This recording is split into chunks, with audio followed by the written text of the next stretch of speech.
Howdy folks, Doc here with Last Best Tool, and this is the Wuben X1 Falcon. This is a beast. I call it a personal light bar. It's like a big light bar on your pickup, except this one's a handheld one. Just a monstrous performing light. I'll get into that. Here's the Wuben X2. This is known as the Owl. This is a stellar little pocket light. A lot lighter, still high performance, and I'd still have to call it a light bar when I use it. Here's the new Wuben X3. We'll get to that at some point in the future. I started my Wuben journey with this little guy here, kind of a titanium Night XO, simple design, USB-C charging. I really like it. I noted it was heavy, it was solid, it was a unique light in the 90-degree light space. But check this thing out. This is 13.4 ounces. This has a massive, if you look at that, it's got a 4,800 milliamp battery. It's actually got two batteries running inside it. And it's got a maximum output of 12,000 lumens. In fact, just looking at the specs on this thing, it's kind of amazing. So first of all, you've got three Cree XHP 70.2 high-performing LEDs in there. Just incredible. When they're firing all off, you can get that full 12,000 lumens. It's considered its turbo mode. And the full end 12,000, you get a solid 1 minute of that before it starts slowly throttling down to around 3,000 lumens, but that runs out for over an hour. If you want to run it at the high setting, which is 2,600 lumens, you can get about 2 hours of runtime. If you want to run it at the 1,000 lumen setting, think of this, 1,000 lumens, that's medium on this thing. You get about 5.5 hours. For 14 hours at 400 lumens, you run it on the low setting, and then it's got an eco setting at 20 lumens, which is 220 hours. That's like 9 solid days. It also has a 3,000 lumen strobe and a 200 lumen SOS. Basically, for those that like candelas, it's 23,000 candelas. It's got an IP55 rating and about a 1 meter drop. It's a solid unit, and it has some attachment points on the back for accessories, so you could turn it into a bike light if you wanted. Because of the beam spread, again, it's not a thrower. You actually have I'll show you when we go outside, but you've got a very wide, very bright area light. So if you turn this thing on full blast, it literally is a football field lighting up design. It's got a USB-C charging port right here with the rubber cover, kind of a standard design there. Lots of screws. You can pop these off. It's possible to get into the two batteries on the back. It does run two individual batteries, and those are 21700s inside here. So it's possible to open it up and I guess swap them if you wanted. Everything is run off of this main button right up at the front.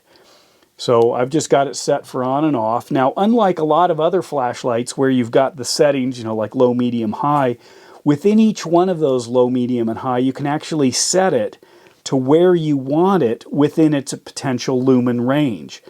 So it is possible to do some programming with this.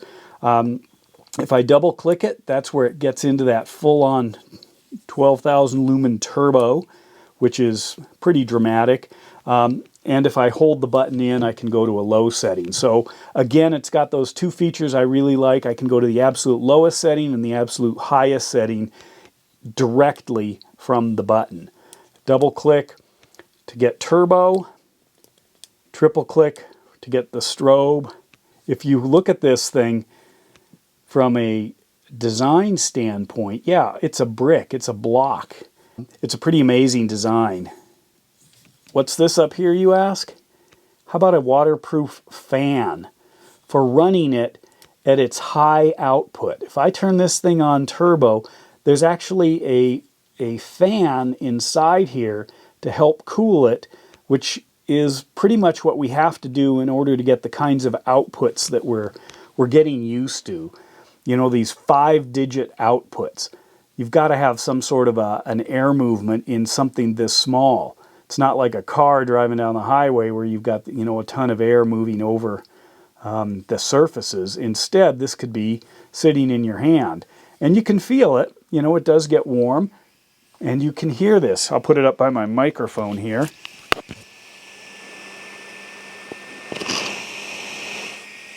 Can hear that? That's the fan in there. It's like a little computer fan. Turned it off.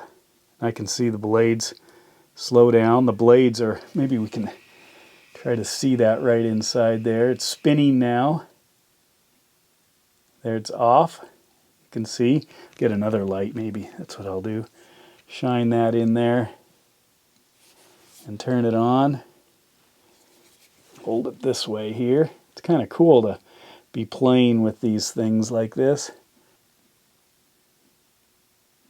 There it goes.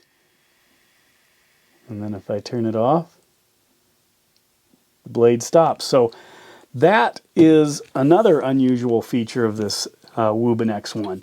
I love what Wuben is doing. They are really pushing the limits. They're not asking your permission as to whether or not you think it's a good design. They're trying different things, and they you know, with the X3 they've gone even further. But this has a few other things that are kind of interesting. It's got USB-C charging, but it has a lanyard hole. You see that right there? For this lanyard. So I could put this lanyard on it, but look at this lanyard. This is the Wuben lanyard.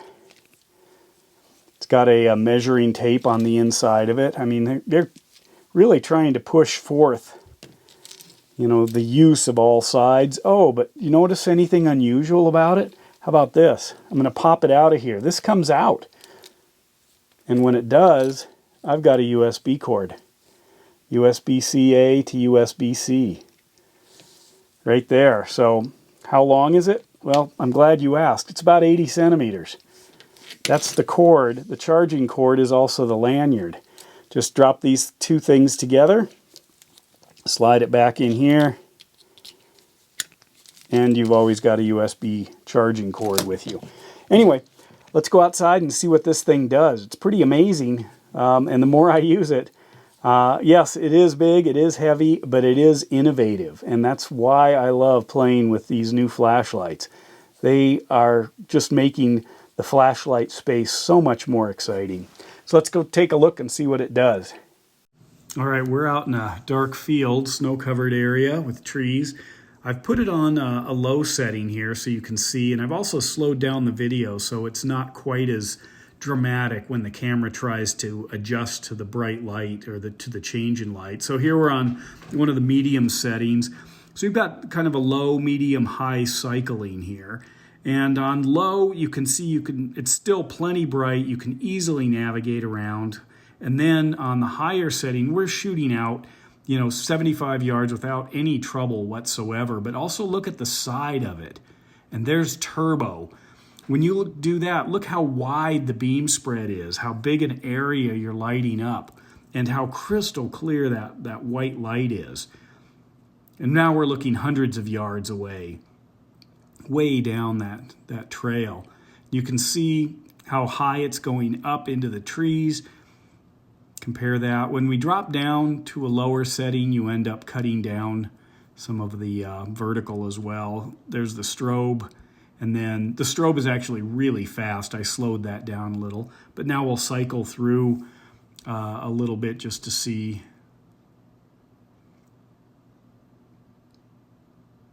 That's amazing, just so powerful.